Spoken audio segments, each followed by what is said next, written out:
Digamos, identifica, buenas tardes, identifica personajes de carne y hueso absolutamente identificados dentro de la sociedad villegense. Pero claro, porque en el libro la gente se encontró un poco así tocada, digamos, ¿no? No sé si está bien la expresión, pero no, nada que ver, qué sé yo. Bueno, nada que ver porque vos no te mencionas. Jamás volvió a Villegas. Ahí vemos una partecita de lo que es Regreso a Coronel Vallejos, este documental que se estrena mañana en el Cine Gomón. Y tengo a mi lado al director del documental, Carlos Castro. ¿Cómo estás, Carlos? ¿Todo bien? Estábamos fascinados viéndolo. No podíamos cortar una escena porque la verdad todo el tráiler es muy bueno, porque todo el documental es muy bueno.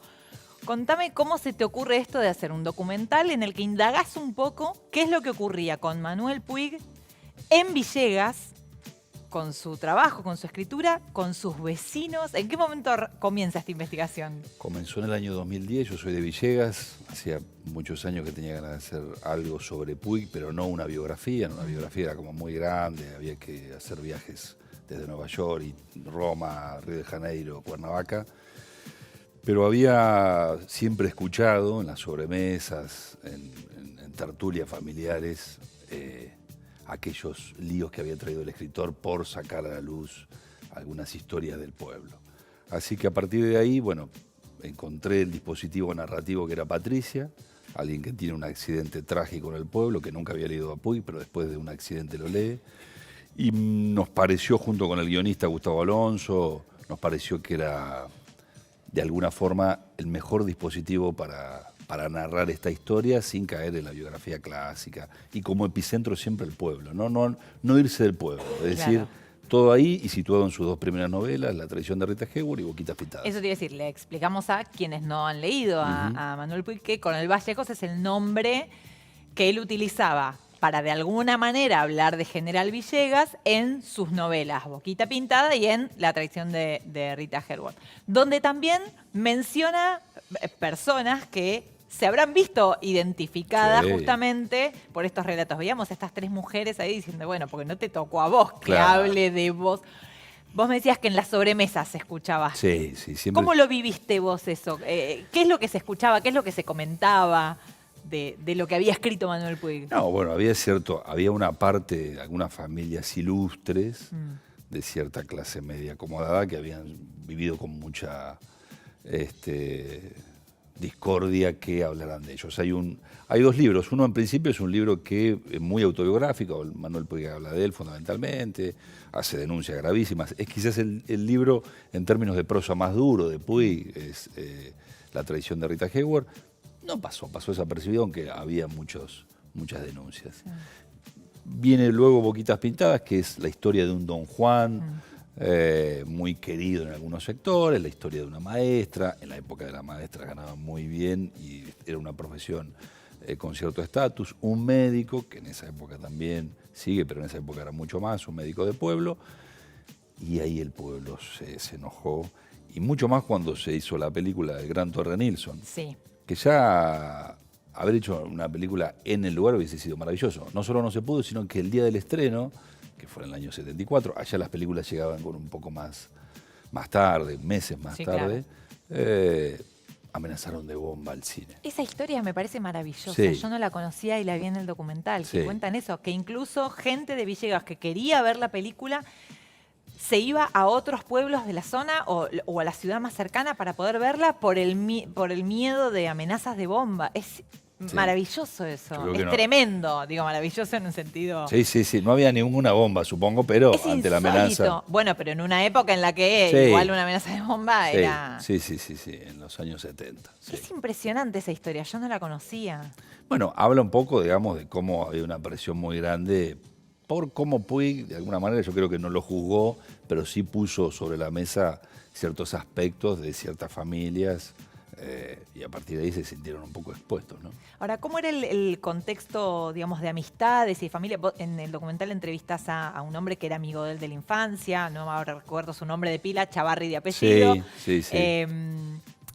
¿Qué pasó con el contexto de Manuel Puig? Manuel Puig se fue de Villegas y nunca más volvió, ¿no? Manuel Puig se Él. va, exacto, él se va muy temprano porque no había colegios secundarios en esa época. Claro. Y se va de alguna manera porque también no era un lugar que a él se sentía bien, lo veía como un western. Él iba todos los domingos al cine con su madre, en la época que no existía la televisión, en la época que se consumía mucho lo que era el teléfono blanco, pero también el cine de teléfono blanco en Argentina, pero mucho cine del exterior. Entonces él construyó parte o gran parte de sus novelas con lo que él consumía en el cine. El único lugar donde él se sentía bien, puesto que para él el pueblo era como una película de terror que había entrado y no podía salir. Entonces él se va, digamos, de alguna manera con una sensación de imposición de machismo muy grande en el pueblo, creyendo que Buenos Aires era una ciudad más liberal. Se encuentra con lo mismo, lo que pasa que eran seres anónimos. Otra escala. Claro. Cree que es Argentina el problema, se va a Italia a estudiar cine a Cinecittà y descubre que en realidad era un problema universal. Por eso también Manuel Puig es tan universal en sus libros y ha sido tan consumido, llevados al cine.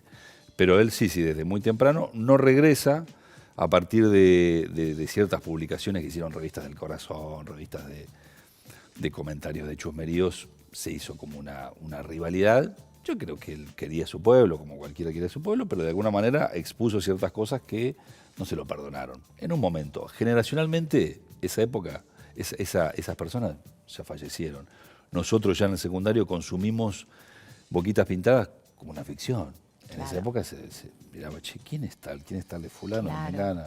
Así. Bueno, todavía igual quedan algunas personas que tienen ciertos reparos, ¿no? Sí, creo que hablar de Manuel Puig en una ciudad pequeña es también hablar de lo que significa todavía ciertos hábitos muy conservadores, muy machistas, todavía.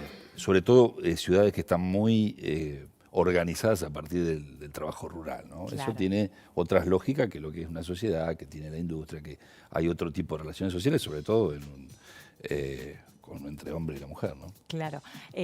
Recién decías que él se fue justamente de chico, de muy joven, de Villegas, y creo que es un documental, que en tu documental que lo vi, si no es que lo leí en alguna otra nota que has dado estos días, que de alguna manera también existe la teoría, podríamos decir, que fue la madre la que le hablaba tan mal del pueblo y que por eso él, por transmisión, tenía un poco esa idea. Sí. ¿Existe esa teoría conspirativa? Digamos, él mismo de alguna manera creo que la sostenía. La madre era una farmacéutica de la ciudad de La Plata, muy avanzada para la época, los años 30, 40, ser profesional y farmacéutica, se va a hacer cargo del hospital, de la farmacia del hospital, pero nunca se casa con su viejo, que era con el padre de Manuel, que también parece muy Don Juan, pero nunca se puede habituar a esa lógica tan conservadora del pueblo. Entonces, de alguna manera, sí, era quien le fue dejando huellas de las críticas hacia el pueblo, ¿no? Claro, claro. Se habla inevitablemente, uno piensa en El Ciudadano Ilustre, ¿no? En la película de Duprat y con ese personaje de Oscar Martínez volviendo Mantovani. medio... ¿Cómo? Sí. Mantovani, haciendo de un premiado escritor, volviendo a... ¿Cómo crees que Villegas hubiera recibido a Manuel Puig si él hubiera vuelto de adulto en otro momento? Yo creo que en la época que él pensaba regresar, que era tiempo antes de su muerte, tenía la idea de regresar, todavía era un escritor bastante desconocido, no solo en Villegas, sino en Argentina. Creo que se lo ha valorado muchísimo más en los últimos tiempos. Me parece que hubiese pasado, creo que también refleja eso, o intentamos reflejar eso en la película. Nadie es profeta en su tierra, pero no solo en términos culturales y alguien que expone de alguna manera la historia del pueblo en una novela, pero me parece que deportistas, alguien que puede salir del pueblo por una actividad cultural, deportiva, recreativa, hay veces que hay cierta factura del lugar. Me parece que Manuel, y lo que decías de la maravillosa película de los Con Duprat, expresa eso, ¿no? Cierto, el personaje regresa, pero detrás de ese festejo hay un manto de envidia importante, de resentimiento por lo que escribió. Creo que en el caso de Manuel, todavía en los años 90, previo a los años 90 si hubiese regresado, estamos haciendo historia contrafáctica, pero creo que no hubiese pasado sin pena y sin gloria. Y mucha gente no hubiese sabido quién era. Tampoco se lo consumía como, no sé, como un libro de Rolón, ¿no? Como un libro de autoayuda, digamos. No era un libro masivo. Era un libro que Sí, se no era un consumía. bestseller, Claro, digamos. Fue un bestseller en términos de la literatura, pero no en el pueblo. A eso quiero llegar. Claro. Me sigue interesando esto de cómo fue crecer con ese comentario en el almuerzo del domingo. Me interesa eso, saber cómo fue tú crecer en Villegas escuchando esa cosita. Sí. Digo, no era una cosa cotidiana, pero siempre cuando salía el tema del libro, siempre alguna tía, alguien metía el comentario. Sonar, pero esa personaje era fulano, mengano, Claro. esta se había casado y lo había engañado con el policía, el médico era un degenerado. Siempre había una cosa así, de decir, tenía razón, no tenía razón, era un mentiroso. ¿Y cuánto de mito y cuánto de realidad? Yo creo que como todos, él se nutre mucho de las cosas que escuchaba. Él se crió fundamentalmente con mujeres, con su tía, con su madre, digamos. Una impronta de la mujer muy grande en su vida. Entonces, él iba escuchando, de hecho, La traición de Rita Hayworth empieza como un guión, empieza como una tía que hablaba, que decía cosas, que chusmeaba, y después de ese guión va creciendo, son 30 páginas, y dice, no, pero esto es un libro, esto es algo más importante. Entonces, él se nutría de eso. Hay mucho de verdad, hay mucho de construcción ficcional, y hay mucho también de lo que él consumía en el cine. Claro. El galán de Boquitas Pintadas son la fusión de dos hermanos en el pueblo que mueren muy prematuramente de tuberculosis, una enfermedad que era de los años 40, pero también tiene mucho de los galanes con que se fascinaba de la película de Rita Hayworth. Claro. Eso.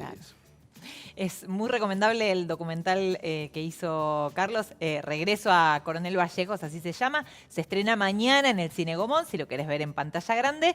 Y si no, también tenés la opción de verlo en Cinear Play, que es la plataforma del Inca. Así que no se lo pierdan si les interesa un poquito Manuel Puig, pero si les gusta sobre todo el cine documental, la verdad es una gran opción. Gracias, Carlos, por haber venido.